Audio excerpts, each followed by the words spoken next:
Hey guys, welcome to Study Net. आज हम बात करेंगे डिजिटल और क्रिप्टो करेंसीज के बीच में क्या डिफरेंस होता है।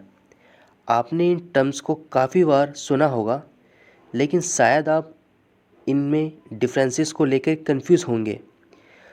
आज के इस लेक्चर में मैं आपकी इसी कन्फ्यूज़न को क्रिस्टल क्लियर कर दूंगा। Without wasting a time, let's begin. So crypto currency और डिजिटल करेंसी को समझने से पहले एक कॉन्सेप्ट है फिएट करेंसी। हम पहले इसे जान लेते हैं। फिएट करेंसी या फिर फिएट मनी दोनों एक ही चीज़ है। फिएट करेंसी उस करेंसी को कहा जाता है जो कि आप डे टू डे लाइफ में जो डेली ऑपरेशन में यूज़ करते हो, वो होती है फिएट करेंसी।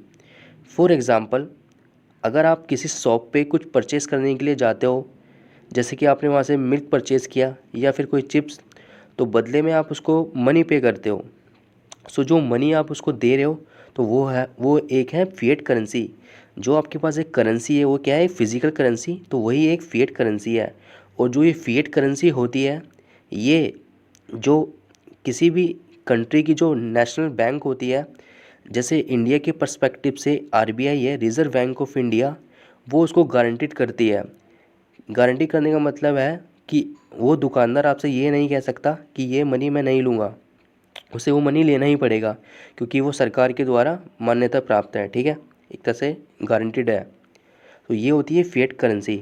अब हम चलते हैं डिजिटल करेंसी के पास। अब हम जानते हैं डिजिटल करेंसी क्या होती है। डिजिटल करेंसी एक फॉर्म ऑफ करेंसी होती है जो कि अवेलेबल होती है इन डिजिटल और इलेक्ट्रॉनिक फॉर्म।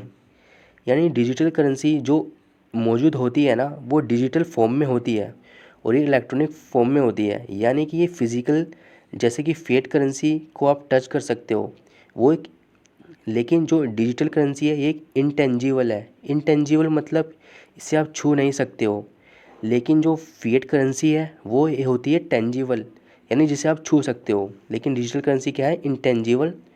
और डिजिटल करेंसी जो होती है ये डिजिटल फॉर्म में ही मौजूद होती है।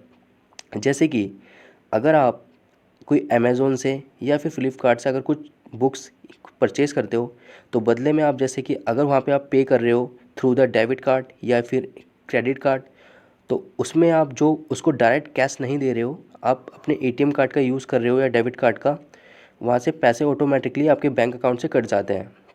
यानी एक तरह से वहाँ पे आप ऑर्डर ये कर रहे हो कि मैं 600 रुपये की माने कि जैसे आपकी जो बुक का प्राइस है वो 600 रुपये है, तो आप वहाँ पे ये ऑर्डर कर रहे हो डेबिट कार्ड के थ्रू कि मेरे अकाउंट से मैंने इतने पैसे काट कट दिए जाएँ, तो बैंक ऑटोमेटिकली वहाँ से पैसे कट जाते हैं।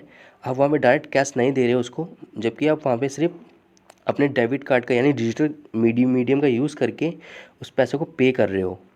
ओके। जैसे मैंने बताया, डिजिटल करेंसी एक इंटेंजिबल होती है और ये कोई फिज़िकल फॉर्म नहीं होती है। और डिजिटल करेंसी को ही digital money, electronic money, electronic currency या फिर साइबर कैश भी कहा जाता है।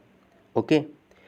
और डिजिटल करेंसी के ना कई सारे टाइप्स भी होते हैं, जैसे कि क्रिप्टो करेंसी, जिसे भी हम आगे जानेंगे, और उसी तरीके से वर्चुअल करेंसी और सेंट्रल बैंकिंग डिजिटल करेंसी। ये सब डिजिटल करेंसी के ही टाइप्स हैं। यहाँ पे आपको समझ आ गया होगा, क्रिप्टो करेंसी एक डिजिटल करेंसी का ही टाइप है। क्रिप्टो करेंसी से जानने से पहले हम एक टर्म है क्रिप्टोग्राफी, इसको जानते हैं। क्रिप्टोग्राफी क्या है? ये एक प्रोसेस है जो कि converting ordinary text into the unintelligible text या फिर वाइस वर्सा। क्रिप्टोग्राफी एक प्रोसेस होता है जिसमें किसी भी टेक्स्ट को, ऑर्डिनरी टेक्स्ट को, इंटेंजिबल में, यानी कि जिसे छुआ ना जा सके, ठीक है, अनइंटेंजिबल टेक्स्ट में कन्वर्ट किया जाता है, या फिर इसका यानी अनइंटेंजिबल टेक्स्ट को ऑर्डिनरी प्लेन टेक्स्ट में भी कन्वर्ट किया जा सकता है। जो क्रिप्टो करेंसी होती है वो इसी क्रिप्टोग्राफी पे ही वर्क करती है। क्रिप्टो करेंसी क्या होती है? ये एक another form of digital currency, जैसे कि मैंने अभी बताया था कि ये डिजिटल करेंसी का ही एक टाइप है, और which uses cryptography to secure and verified transactions and to manage and control the creation of new currency units.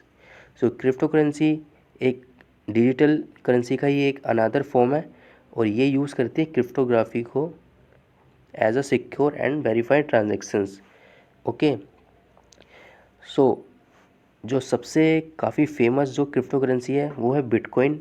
Mostly people को लगता है कि बिटकॉइन ही एक क्रिप्टो करेंसी है, लेकिन ऐसा नहीं है। इसके अलावा भी क्रिप्टो करेंसीज़ हैं जैसे कि इथेरियम, रिपल, डॉज, ये सभी एग्जाम्पल्स हैं क्रिप्टो करेंसीज़ के। अभी हम डिजिटल करेंसी और क्रिप्टो करेंसी में थोड़ा और इसके डिफरेंसेस को जानते हैं। कि अगर अभी आपके एग्ज़ाम्स में पूछा जाए तो आप इनको कोट कर सकते हो। सो जो डिजिटल करेंसी होती है वो एक फुली सेंट्रलाइज होती है। सेंट्रलाइज का मतलब है कि इसको किसी गवर्नमेंट एंटिटी के द्वारा कंट्रोल किया जाता है। जैसे अगर आप रुपे कार्ड यूज़ कर रहे हो तो उसके पीछे जो भी रुपे कार्ड, जैसे कि इंडियन कार्ड ही है, इंडियन पे कार्ड ही है, उसमें आप कोई भी जो एंटिटी है, गवर्नमेंट एंटिटी, उसको कंट्रोल कर रही है रुपे कार्ड को। लेकिन जो क्रिप्टो करेंसी में ऐसा नहीं होता और क्रिप्टो करेंसी फुली डिसेंट्रलाइज होती है। इसे कोई भी गवर्नमेंट एंटिटी कंट्रोल नहीं करती और सबसे बड़ा डिसएडवांटेज इसका यही है। और जो डिजिटल करेंसी होती है ये सराउंडेड बाय लीगल फ्रेमवर्क्स होती है, जबकि जो क्रिप्टो करेंसी होती है इसमें कोई भी लीगल फ्रेमवर्क सराउंडेड नहीं होते हैं। और जो डिजिटल करेंसी में जो ट्रांजैक्शन होती है ये सीक्रेट होती हैं, ठीक है, इनको सीक्रेट रखा जाता है। जबकि क्रिप्टो करेंसीज में जो transaction directories is visual to all.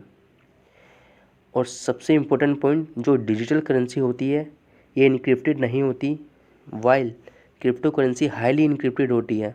Encrypted मतलब क्या होता है? सो इनक्रिप्शन एक फॉर्म होता है, एक प्रोसेस होता है जिसमें किसी भी इंफॉर्मेशन को इनकोड किया जाता है। जैसे कि कहने का मतलब है कि इनक्रिप्शन में अगर कोई इन्फॉर्मेशन इनकोड की जा रही है तो वहाँ पे सिर्फ उस इन्फॉर्मेशन को वही पर्सन रीड कर पाएगा जिसको अथॉरिटी होगी। तो जो क्रिप्टो करेंसी एक हाईली इनक्रिप्टेड होती है, वाइल डिजिटल करेंसी इनक्रिप्टेड नहीं होती है। तो ये मेजर डिफरेंसेस थे डिजिटल करेंसी और क्रिप्टो करेंसी के बीच में। सो आई होप आपको ये लेक्चर समझ में आया हो। सो अगर आप इस चैनल पे नए हैं तो आप स्टडी नेट को सब्सक्राइब ज़रूर करें। Thank you.